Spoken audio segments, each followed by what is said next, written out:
So before we get started, we'll start off our usual session with a gratitude prayer. So this is just offering a prayer to the previous teachers who have shared this wisdom over the ages and allowed us to access it in the form that it is today. So as usual, if you know it, feel free to recite along. Otherwise, you can just sort of either close your eyes or just lower your gaze, take a deep breath, and just tune in. Om Jnanatimirandhasya Jnananjana-shalakaya Chakshurunmilitam Yena Tasmai Shri Gurave Namaha. Nama Om Vishnu Padaya Krishna Prestaya Bhutale Srimate Bhaktivedanta Swami Niti Namine.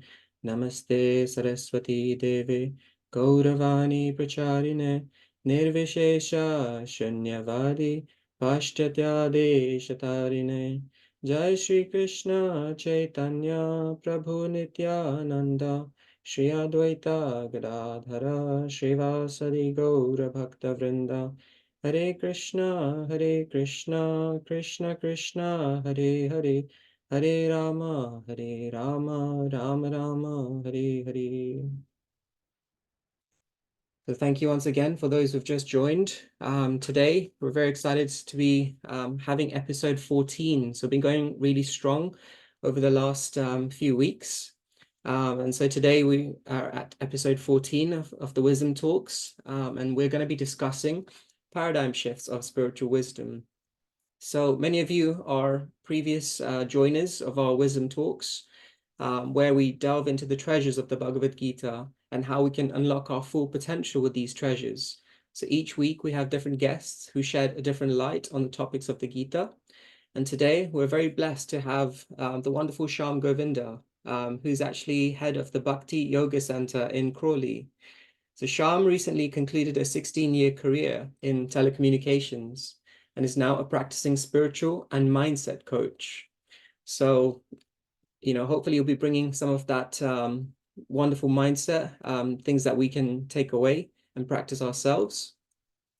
And while Shyam was developing this local community of 150 plus volunteers and members, he's also led the establishment of a spiritual center of education and devotional practice. Shyam's also very passionate about making the benefits of spirituality accessible and relatable to the modern world, and he shares a lot of this with his audience on social media. So with his study and practice of the ancient wisdom texts of India, and he's a practitioner for many years, over 17 years of extensive experience with developing communities, he also creates and shares this online content to reach a wider audience. So welcome, Shyam. It's fantastic to have you. Nice to be here, Prayag. Appreciate the invite and the opportunity to just share a few things that I've learned and heard along the way. Yeah, nice to be here. Great. Our topic today is shifting paradigms of spiritual wisdom. So some of you may be familiar with Gita 3, which has been written by Keshav Swami. And a lot of what he talks about is shifting paradigms. So perhaps where we start off today, Shyam, is, we all have we've been brought up in certain ways, sometimes good, sometimes not so great. So why do you feel we have to change our vision in the first place? Why do we have to shift these paradigms? Just a quick one first. Even if you're going to keep your camera off, just put your camera on and just give me a wave. It would be nice to see some faces because it's quite, although it's really nice to see who I can see, it's really depressing to see like so many black squares. I like seeing humans more than black squares. Thank you for waving. Appreciate it. The first thing is that actually we don't need to. One time, I'm sure everyone knows Srila Prabhupada, but someone actually asked, is spirituality for everyone? And most people thought Prabhupada would say, of course, it's for everyone. And Prabhupada would often give different answers to different, the same question in different scenarios. And this time, Srila Prabhupada, he said that no, spirituality is for those who want to get out of material existence or the material mindset. So I think that's the first question is, are we really satisfied? That's really the first question we should ask ourselves. And even Arjun, if you look, I mean, I'm sure everyone is familiar with Arjun and the beginning of the Gita, that his shift in perspective begins with the fact that he's bewildered and he's uncertain. So therefore, he goes to someone, which is obviously Krishna, to help him get a different perspective. So I think that's the first question we really want to ask, is that it's not necessary. And that's the interesting thing about the Gita, is that the Gita is not prescriptive. It's here's how things are, but you do what you wish to do. I was mentioning that yesterday in the Instagram live, that one of the most incredible verses in the Gita for a spiritual text, because the misconception that many people have is that the Gita is just a Hindu religious book. And, it's just the Hindu version of the Bible or the Hindu version of the Quran. And that's not the case. And so it's really important to remember that. So that verse at the end that I was speaking about in the Gita, where Krishna is basically saying that I've explained everything to you, how everything works. Now you do what you wish to do, which is really incredible. Like, it's such a nice mood in which Krishna has presented everything. And then he puts it back to Arjuna and says, now you do what you wish to do. So a shift in perspective, no, you don't need to have a shift in perspective. Everyone can carry on with the way you're living your life. But the real question is, are we satisfied? If we're not satisfied, then we should go searching for that shift in perspective. I hope that kind of addresses the question that you're asking. Yes, very much so. Let me just take this moment to encourage everyone as we go along this conversation. If you have any questions that come up, then feel free to post in the chat, and yeah, we'll get to them as we go along this conversation. But yeah, thank you, Shyam. That was really good. So you mentioned, spirituality isn't for everyone, but at some point, some of us have this question, am I really satisfied, or am I getting what I'm searching for in life? Now, say someone is feeling dissatisfied, or they realize that they want to search for something deeper. Why should we go to the Bhagavad-gita? Yeah, it's a really important question. I mean, from a personal perspective, I always look at it from, joining the dots backwards. And I look and I think, oh, wow, I'm still very much a student of the Bhagavad-gita. I know on talks like this, we get introduced as the teacher of the Bhagavad-gita, or he's a whatever. And I'm like, no, I'm actually just a student of the Bhagavad-gita. Still, I'm going to be a lifelong student of the Gita. But I think from practical perspective, the Bhagavad-gita has made such a profound difference in my life. One of the things that I really like about the Gita is that obviously there are many different paths out there, many different things that we could follow, many different scriptures that we could read. And we find that there's a spectrum. So like on one end of the spectrum, you could have like exclusivism. So scriptures that will say, this is the way and the only way. And if you don't follow this way, then you're basically going to hell. Like that's one end of the spectrum. And then the other end of the spectrum, there is what's called pluralism, which is like everything is God. You can worship everything and everything leads to the same destination. And that is kind of like at the other end of the spectrum. Whereas the Gita is kind of in the middle somewhere, where it's more inclusive, it's more progressive, that the kind of mood that the Gita presents is that, yes, you can follow this path, but it also kind of gives you an understanding of other paths, and it doesn't void their understanding.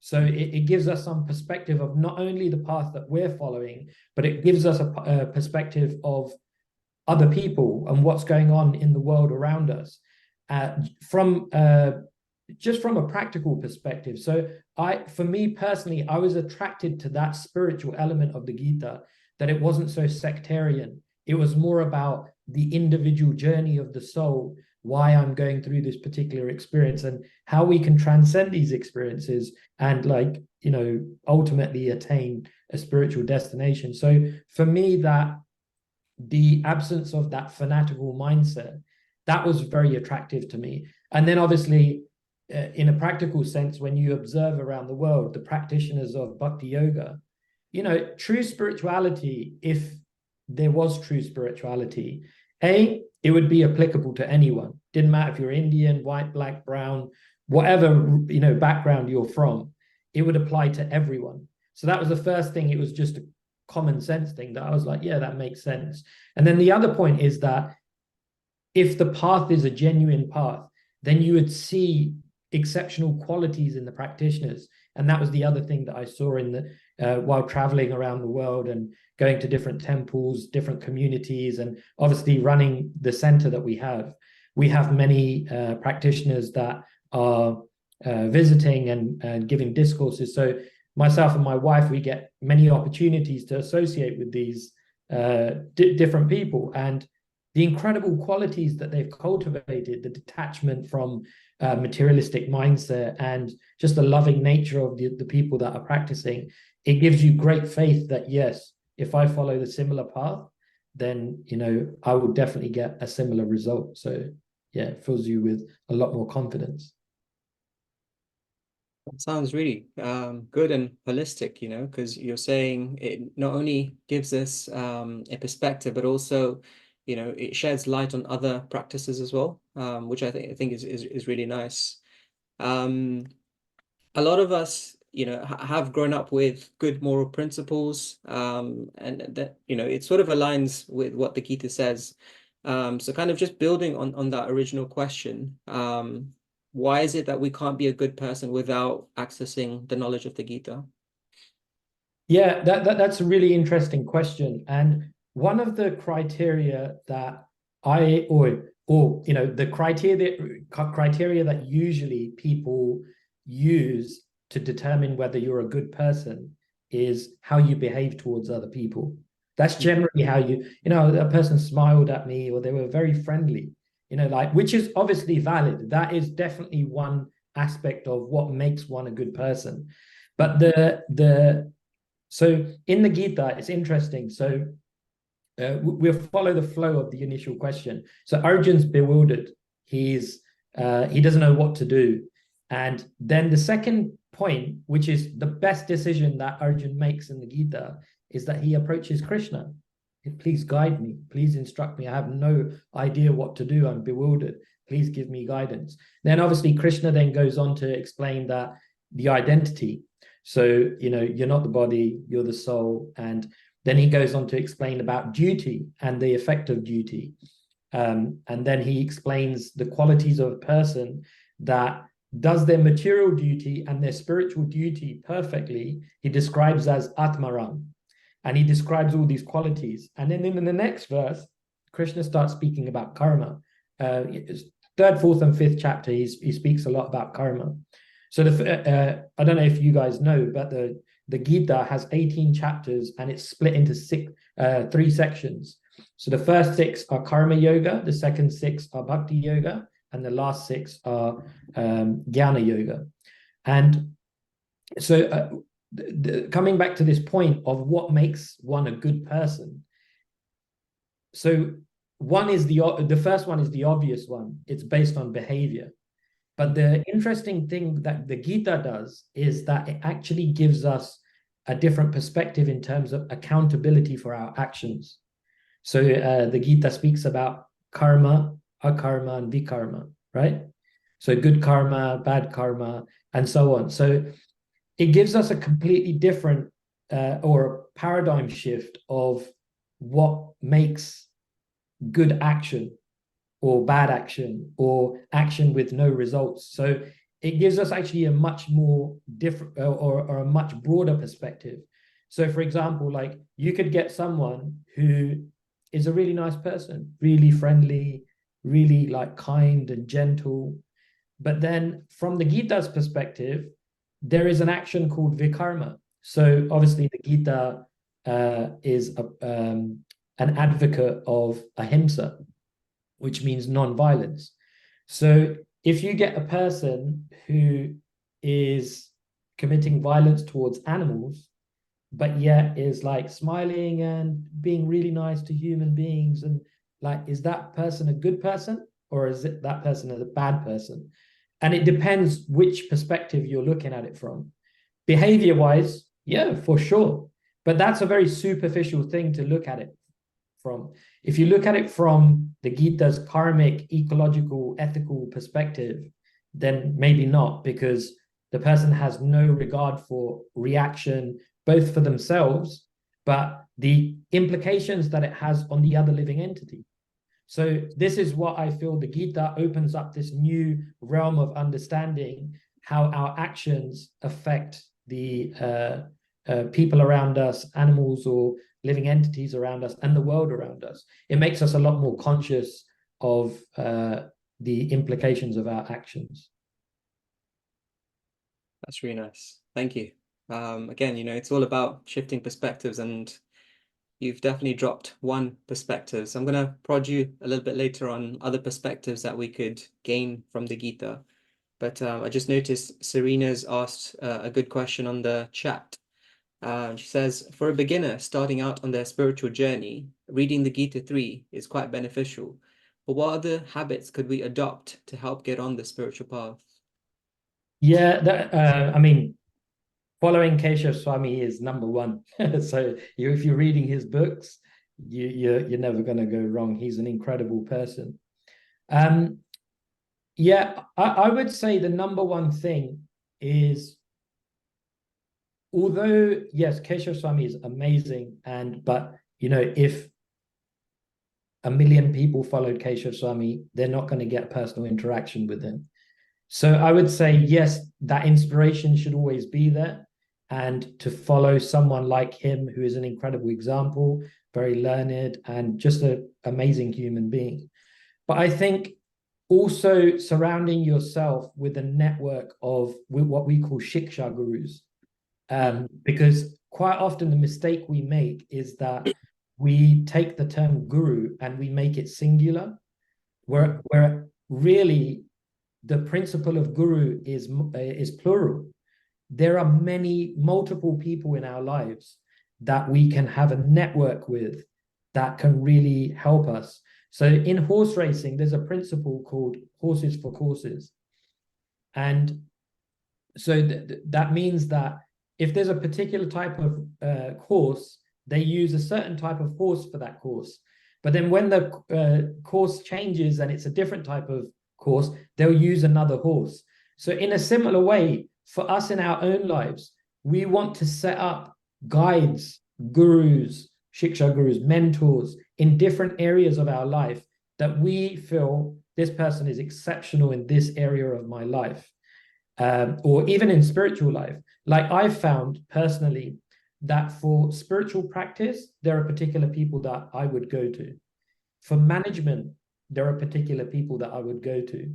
For marriage, there are particular people that I would go to, because it's not necessarily the case that they're all present in the same person.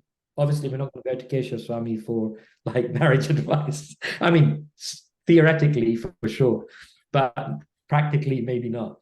So in that, I would say that would be my number one advice for any beginner: is start setting up a network of people who, it's not, and it shouldn't be based on just superficial considerations.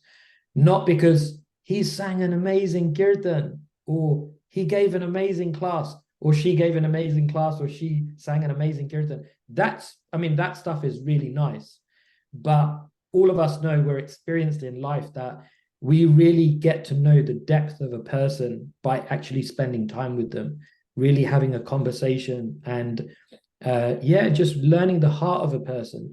Sometimes I've found, actually, in my journey in Krishna consciousness, that some of the most incredible devotees, they can't sing, and they're not very confident at giving classes or speaking in front of an audience.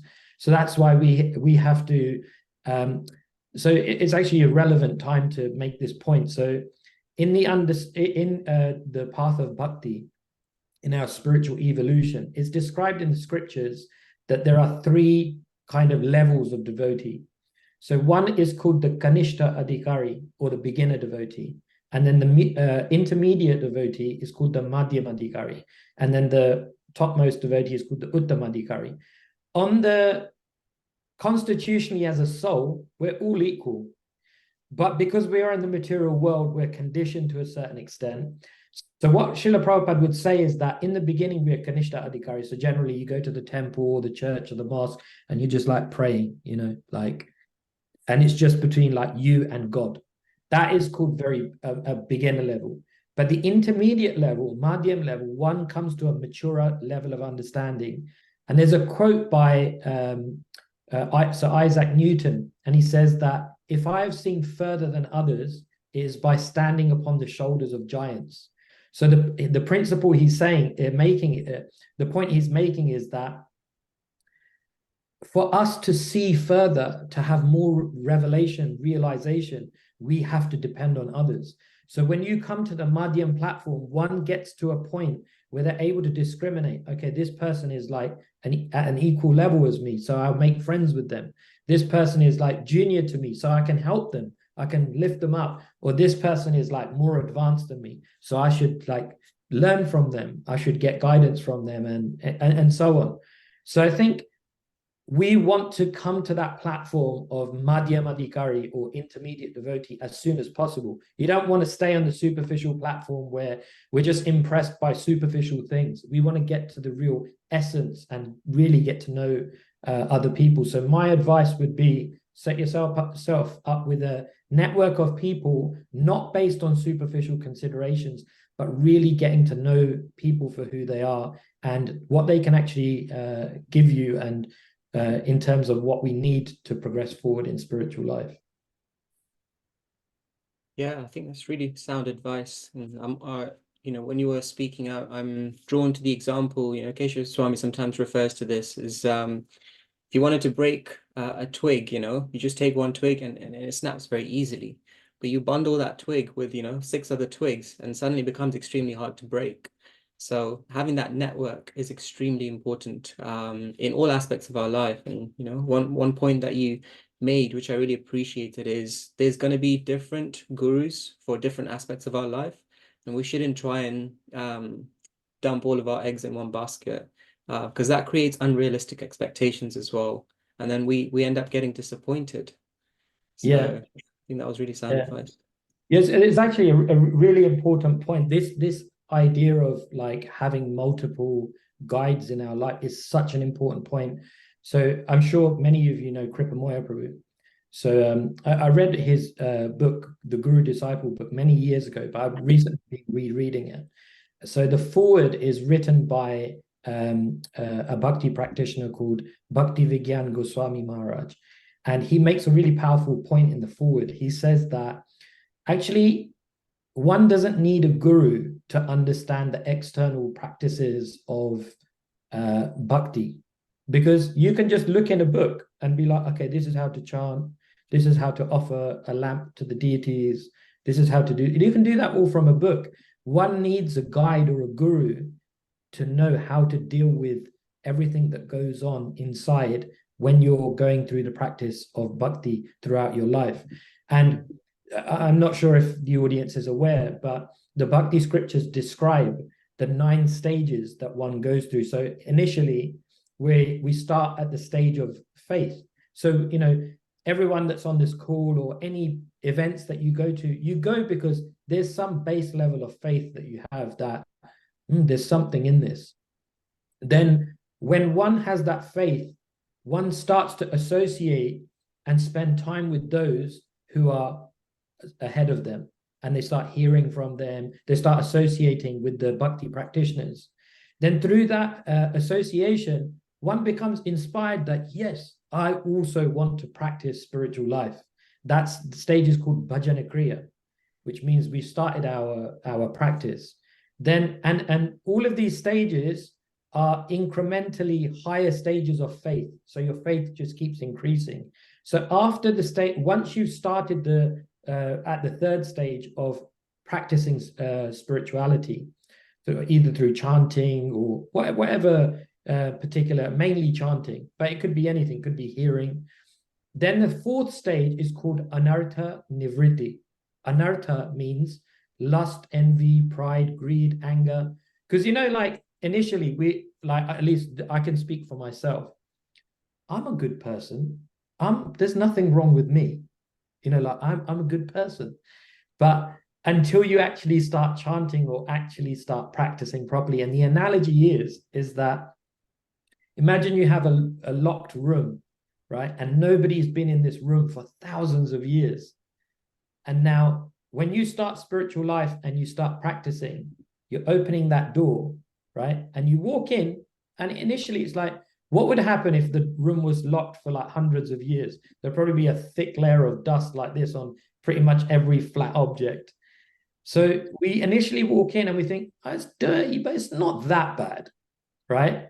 Until you start cleaning and the dust is flying everywhere. So that analogy is so relevant to our progression in spiritual life that we go through that process of anartha nivritti. And then what happens is that dust flying everywhere is basically reflecting the fact that when we're in a community, we're practicing, once we start to go deeper, then the envy or the lust or the pride may come out in our interactions with other people. And the important thing is that when we recognize it, that's a sign of progress. That's a sign of humility. Recognizing it isn't like, oh my God, I'm such a horrible person. That's great.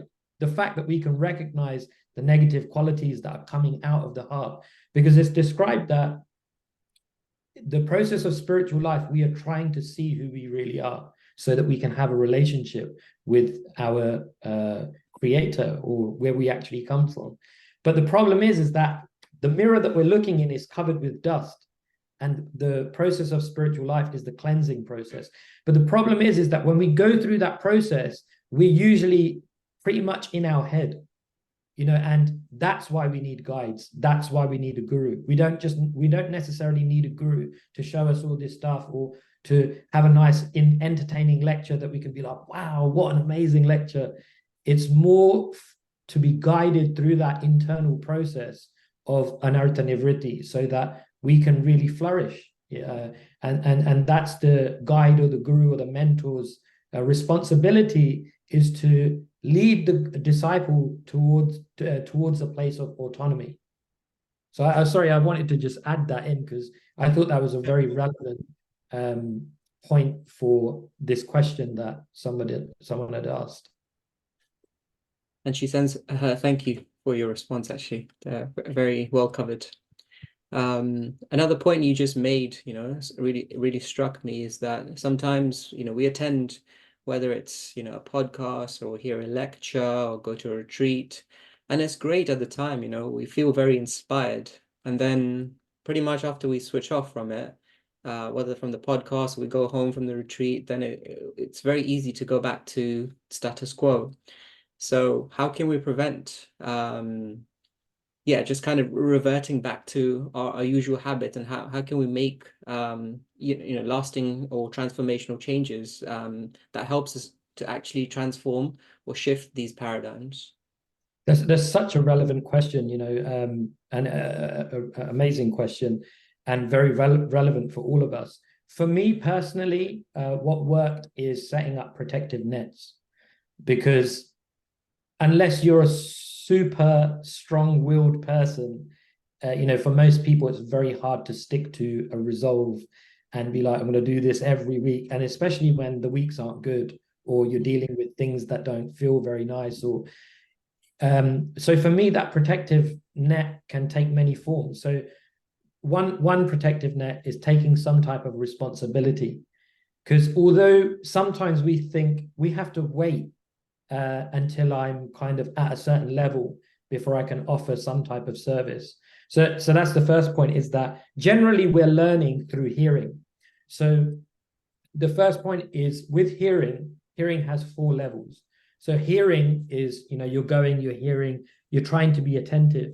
But secondly, once we've heard that message or we've taken our notes, the second stage is called mananam, which is just reflection, We have to really reflect upon what we've read, how it applies to me. Then the third point is called nididhyasana, which means that how do I apply this in my life?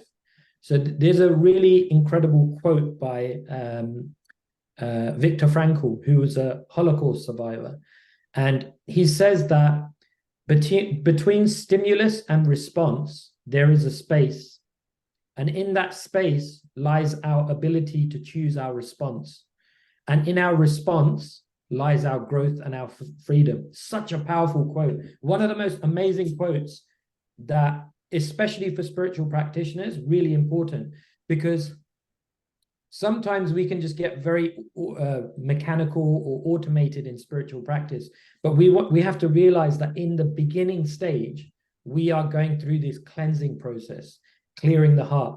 So this nididhyasana, how to apply it in my life, a big part of that is introspection. So what he's saying, Viktor Frankl is saying that between stimulus and response. So let's say we're in a scenario. Let's say we heard a class about humility and envy, for example. Like, envy is quite a common thing. Although we don't like to admit it, envy is there. And actually, Srila Prabhupada mentions that envy is the natural material position.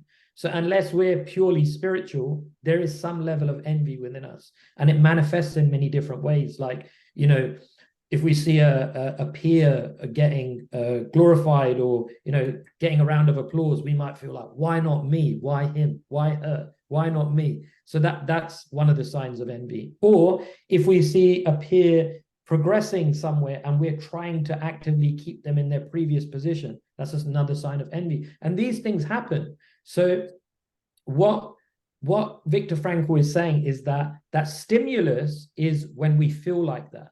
And the response is what we do. Do we actually go ahead with what our mind is telling us to do? Okay, the scheming way that we can maybe, you know, like drag that person back, or we can make a little sly comment to make ourselves feel better.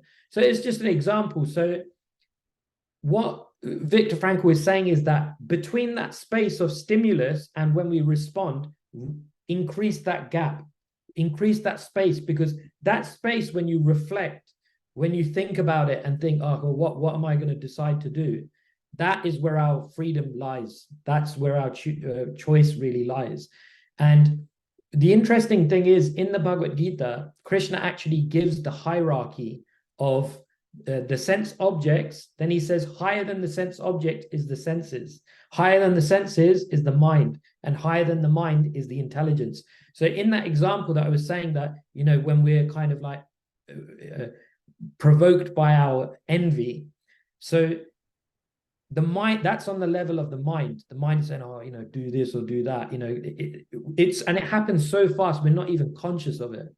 So this is what Viktor Frankl was saying, is slow that down. So the interesting thing is, in that hierarchy, what Krishna is saying is intelligence is on top of the mind. And this is where the regular practice of hearing from the scriptures and spiritual practitioners on relevant topics, it builds up your intelligence. It builds up your intelligence to such an extent that then when you're in situations like that, where your mind is impelling you to act in a certain way, your intelligence just kicks in and says, no, sorry, I'm the superior one here. This is what we're going to do. So that's why the practice of regular hearing, reflection, how it applies in our life is very, very important, that introspection. And then the fourth point is vandanam, which means to pray. And if we can pray, we become really aware of what's going on inside the heart. That process of praying to become purified, because the relationship we usually have with praying is like a shopping list. We pray, it's like, I got exams on Monday, please let me pass my exams. Or, you know, I'm looking for a partner, please let me find the one. You know, like, that's generally when we don't know how to pray, that's what we usually pray for. But actually, there are many other ways we can pray. We can actually pray in glorification. Thank you so much for making me go through these experiences, because it's made me grow so much as a person. Then the second thing we can do is we can pray in a mood of humility, that I've recognized through introspection that I have these negative traits. Please, can you give me the strength to overcome them? And then the third thing is, it's not that we can't request, but request in a way that actually benefits our spiritual growth, not just some mundane material desire that we have. So that was a lot, but it just came to me, so I thought I'd share it. I hope that makes sense. Anyway, I hope I'm not loading you with too much. I mean, it's a good point. Hopefully, people are resonating with a lot of what you're saying. I know it's resonating for me massively. So thank you for sharing. But if anything Shyam is saying doesn't make sense, or you feel it would be worth clarifying, then yeah, please pop your questions on the chat, and we can get them resolved. You've given, a few paradigm shifts so far. Any more that you can dig out from the Gita that we can take away and apply on it in our day-to-day lives? I mean, this is probably from the Gita somewhere. This is obviously quite basic, but I think this helps pretty much anyone, and it kind of is the ABC of spiritual life. So ABCD. So the A stands for association. You may have heard this many times, but the people that we spend time with, our peers, people that we look up to, very, very important. Even not even in non-spiritual circles, you'll hear the saying, you'll be the sum total of the 5 people you spend the most time with. So association, very, very important. And how do we associate? We associate by making friends with people on an equal level, trying to help people who may be newer to the path than us, and then people who we accept as ahead of us or senior to us. We can hear the message and the wisdom that they impart. But a cultured person doesn't just hear. We don't just take something for free. We also ask, can I do something for you? What can I do for you? That completes the cycle of imparting knowledge and receiving it. Because the problem with just knowledge alone, when we're just hearing knowledge or we're just reading, it just hovers on the intellectual platform. But when service is involved, what service does is it makes the heart fertile. And when the heart is fertile, the knowledge can actually enter into the heart. Otherwise, it just stays on the intellectual platform. And really, not much transformation can take place. But when service is involved, it makes us humble. It really prepares the heart for this wisdom to enter into it. And that's where real transformation takes place. There's a verse in the Gita where Krishna says, just try to approach a spiritual master, inquire from him or her, and render service unto him or her. The self-realized souls can impart knowledge unto you because they have seen the truth. So the fact that Krishna says that is one of the most famous verses in the Gita. But notice there's 2 things that he mentions: service and inquiry. So sometimes we get so bogged down with the intellectual aspect of the Gita, but we forget actually service is the missing ingredient usually. And so, and a lot of the time what happens is that people hear a lot. They will listen to podcasts and they'll go to classes and whatever, and they'll be like, well, it's really nice, but I don't really see much change in my life. And usually that missing ingredient is service. So yeah, that was association. And then B is books. C stands for chanting. That is the main process in the path of Bhakti Yoga. Chanting is an incredibly transformative activity, both chanting alone on the beads and chanting collectively in Kirtan. And then D, it stands for diet. That, obviously there's a book called the Upadesh Amrita, and in that it mentions that spiritual life starts with the tongue. One has to control the tongue. And that is because food also impacts our consciousness. Like, even if you look from a material point of view, there's a difference between the food that's cooked by your mother and the food that's cooked in a restaurant, and the motive behind it is that I want to make money. There's a difference. There's a difference in consciousness. And in the same way, spiritually sanctified food, there is a really, really powerful effect. Actually, when Srila Prabhupada first came to the West, he went to America with no money. And he was basically giving discourses. But he always used to say that one of the most secret weapons for spreading spirituality is spiritually sanctified food, prasad, because there's nothing intellectual about it. It's just Krishna is coming in this form of food, and people are taking it, and it transforms lives. So yeah, that's the ABCD. So association, books, chanting, and diet. Really nice. And I feel a lot of those were quite practical as well. I feel like you've given me two so far. I want to get at least three, perhaps more if you have. The first one you talked about is how we go beyond just like mundane morality or superficial morality and understand the consequences. And now you've given us ABCD. Anything else you can draw from the Gita? Yeah. So another principle that I think is really important, quite often people are reluctant to either come to a spiritual path, go to a spiritual institution, because they think, I'm not pure. I drink, I smoke, I eat meat. Like, I can't go. Like, it's the worst understanding. Like, it's a very immature understanding, actually. Anyone can go. It's open for everyone. It's like saying a sick person can't go to the hospital. That's the whole point. We're supposed to go. We want to have more of a spiritual understanding, and want spirituality to transform our lives. So Krishna says, he gives this amazing revelation in the 12th chapter of the Gita, where he says that at the topmost spiritualist is always thinking of me, is always absorbed in the thought of me, which is very difficult, at least for conditioned souls like me. So then if he just stopped there, it would be quite disheartening. You'd be pretty despondent that is the standard, and I'm so far away from that. But then Krishna says, if you can't do that, don't worry. Follow the regulative principles of devotional service, which means hearing, chanting, remembering, worshipping the deity. So he outlines like all the things that one can do if one is not at the pure stage of always being in remembrance of divinity, always seeing the divine everywhere. If one is not able to do that, then there is a process that one can follow. But even then, he says, even if you can't do that, that's fine. Use your nature and engage it in a spiritual way.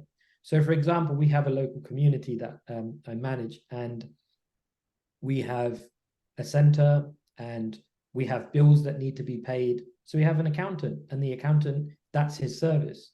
That is his spiritual service.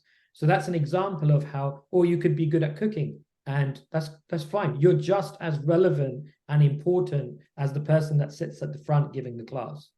Or you could be washing the pots. There's no higher and lower. It's like, this is my nature and this is what I'm going to offer. So there's another option. But then, even then, Krishna says, even if you can't do that, when you go to work, you got a job, you earn money, just give a donation. That will also connect you. So that, I find, is a very unique and encouraging perspective for all of us, that doesn't matter where we're at.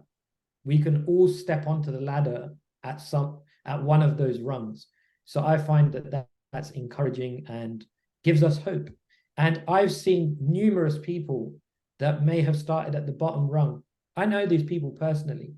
They may have just started to give a donation. Actually, I know someone quite well, one of my friends. He used to, before we had the center, we used to have programs every week at different community centers in our town. And, he's quite a successful businessman. So he said, I'll pay for every 2 weeks, like 2 weeks every month. And then I arrange for the programs to be sponsored by someone else. So that's how he started. For years, he was just paying for it. And then, it started to come, and he's a businessman. So then we go to him for advice about stuff, and, he'd give some of his guidance in terms of how we could maybe like make the center more financially viable. So then he was using his talents. And then, you may as well just chant one round. He'd come to hear the talks. And then slowly, you could see he was walking up this ladder. And now he's like I don't know if everyone here knows what initiation is, but he's taken initiation from a guru, and he's like a full-fledged practitioner. He's a part of what our committee locally. So you can see firsthand that the process is so powerful. Even from simply giving a donation, you can start the journey of your spiritual life. So I find that the Gita is so encouraging. Doesn't matter where you're at, doesn't matter who you are. It's not judgmental, and it's not, and there's no such thing as eternal damnation. There's always hope. Krishna says in the Gita that there is no loss or diminution on this path. Whatever little progress you make, you have eternal benefit. That was really uplifting, I have to say. Because as you say, Krishna's made it very inclusive. So it doesn't matter what level you are at or can practice, there's a place in it for everyone. And that means regardless of where you feel you are in your spiritual progress, that there's something that you can do to continue growing in that spiritual path. I just spotted my friend. Hey, Greg.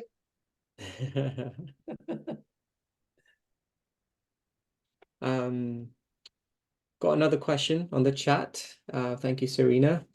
How do you know the balance or difference in the ego and being overly kind and being taken advantage of by people? Because, when you come to spirituality, naturally, you want to develop these good qualities, and sometimes that makes us more susceptible to be taken advantage of. So, yeah, any thoughts on that? Yeah, that is an incredible question, and a very complex question, because quite often we don't know. It's a very difficult thing to balance, and so many you can get so many outcomes. You can get manipulated and taken advantage of, especially if you're by nature a kind person. It's not an easy thing to do, and I think, before I answer, I think one thing we have to accept in this world is that whether you're into spirituality or you're not into spirituality, good and bad things are still going to happen to us.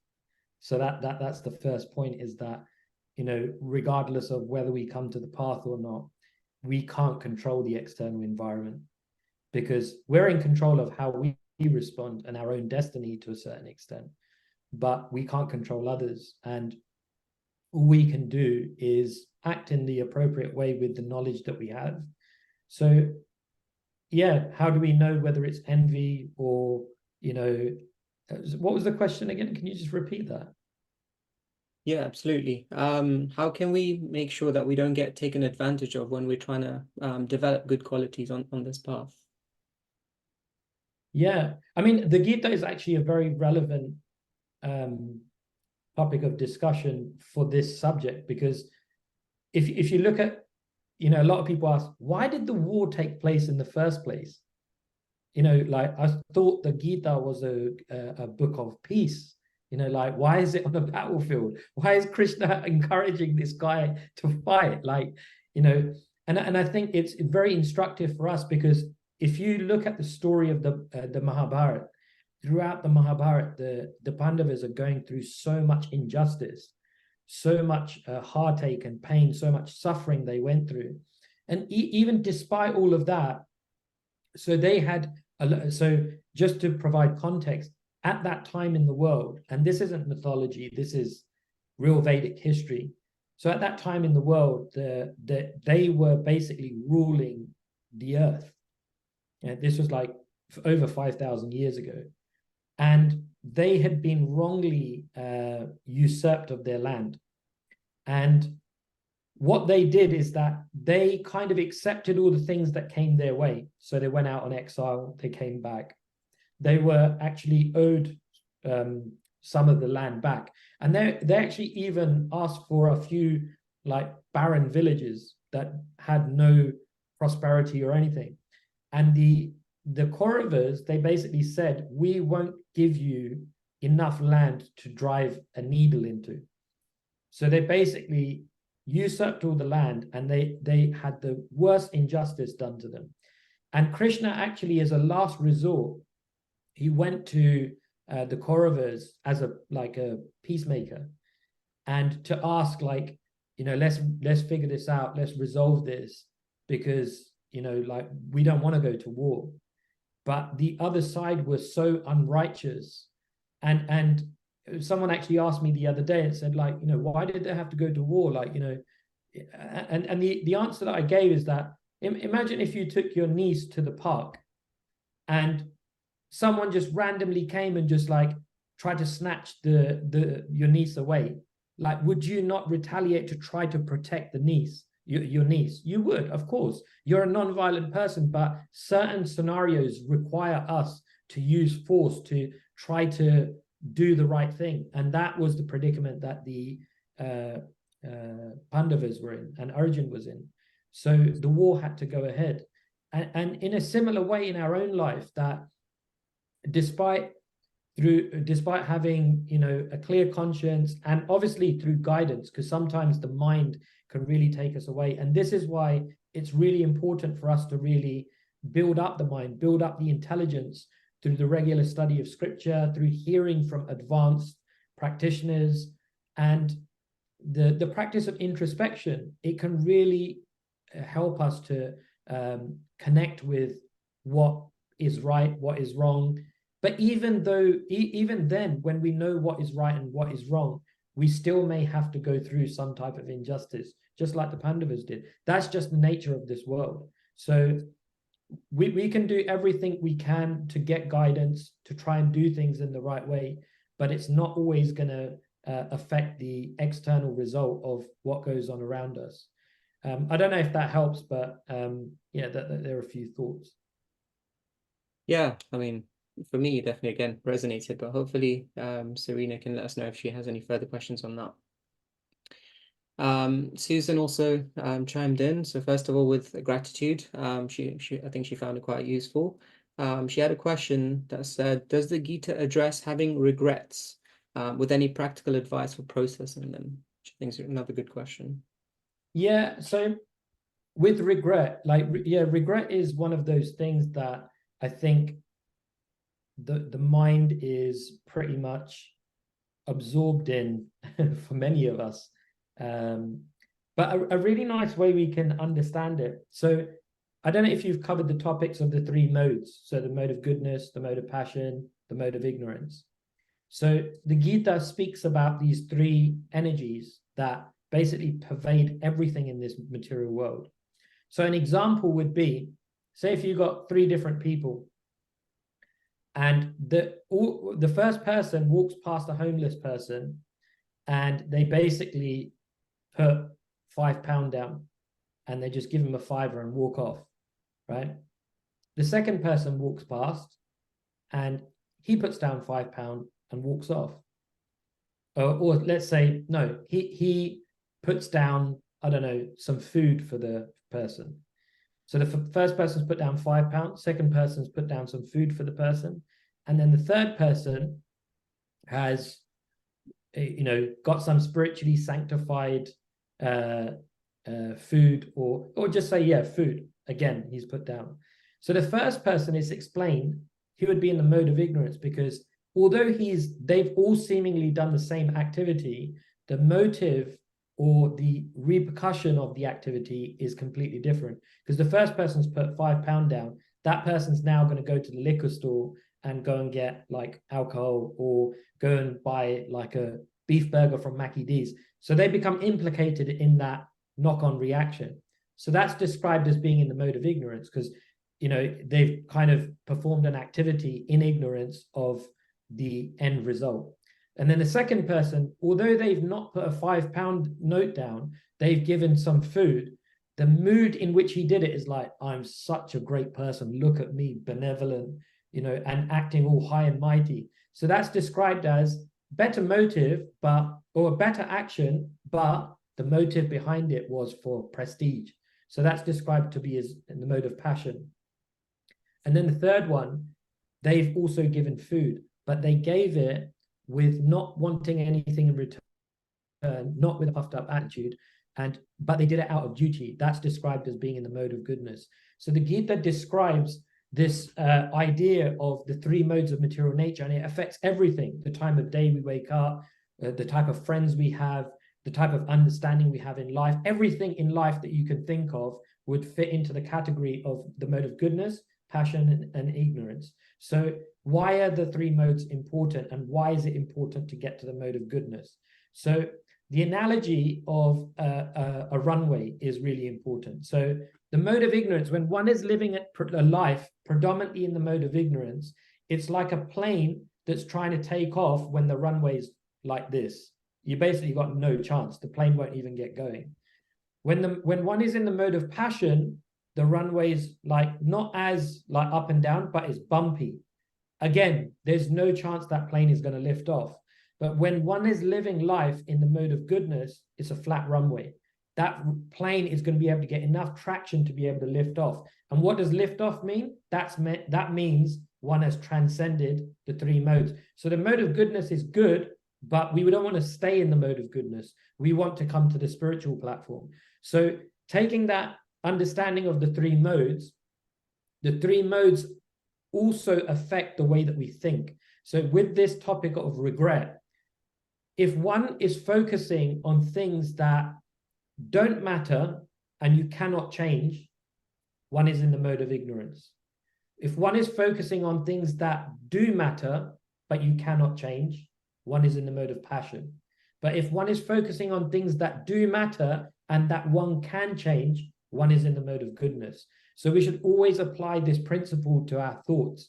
So if you have regrets, great, but can you do anything about it? Does it matter?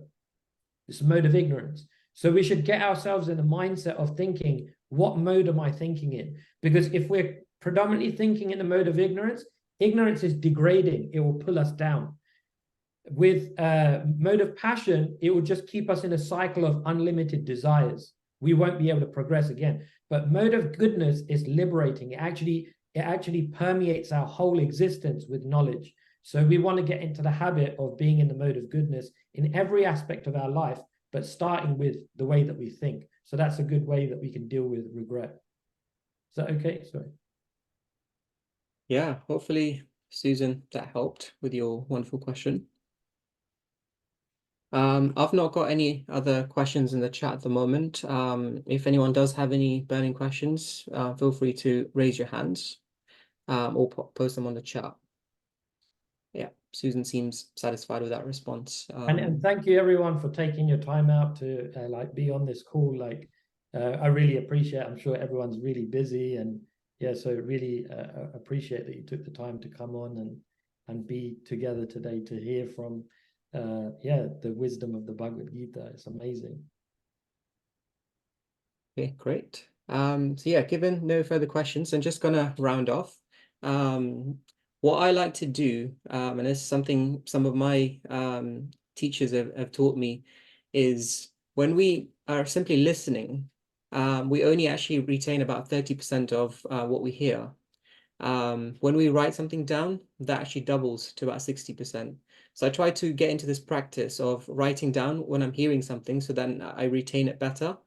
And even better than just writing it down is then sharing with others what you may have actually learned. And that scientists have done some research that it goes up to 80% of what we hear. So yeah, in that spirit, I'm going to encourage you to share any one point that has really stuck out to you from today's session.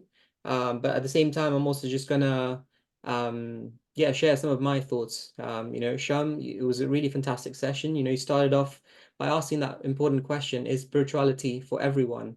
And you gave Prabhupada's response that it is applicable to everyone, but it's not everyone's not necessarily seeking that spirituality.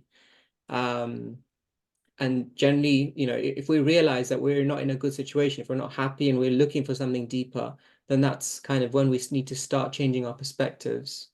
You gave some wonderful examples of paradigms that we can shift. We talked about, is being a good moral person enough, or is that what does the Gita say on that? And you gave how we have to gauge by the different types of karma, and ultimately what we want is a result that doesn't continue giving us a reaction.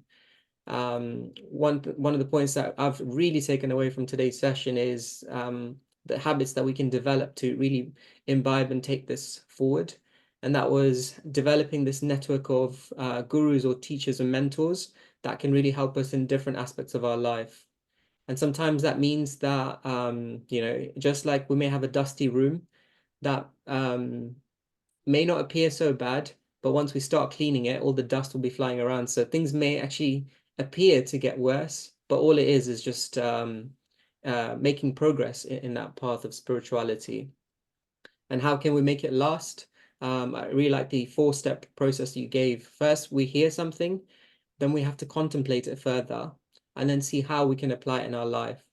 And finally, we have to understand that not everything is within our control. So we accompany that with some prayer. And you gave different types of prayer. I can see, someone's popped in the chat about Viktor Frankl's quote. And again, that really resonated with me, that space between stimulus and response. And we have to use that power to choose our response. And that's what's ultimately going to dictate our growth and our freedom. So yeah, those are the key points that I took away. Some really, really good questions from the audience. So thank you all of you for engaging with us. We will continue next week with our next wisdom talk. And also just to shout out, we actually have an end of year party. So we actually have an end of year party next week in person. So it'll be really great to see many of you.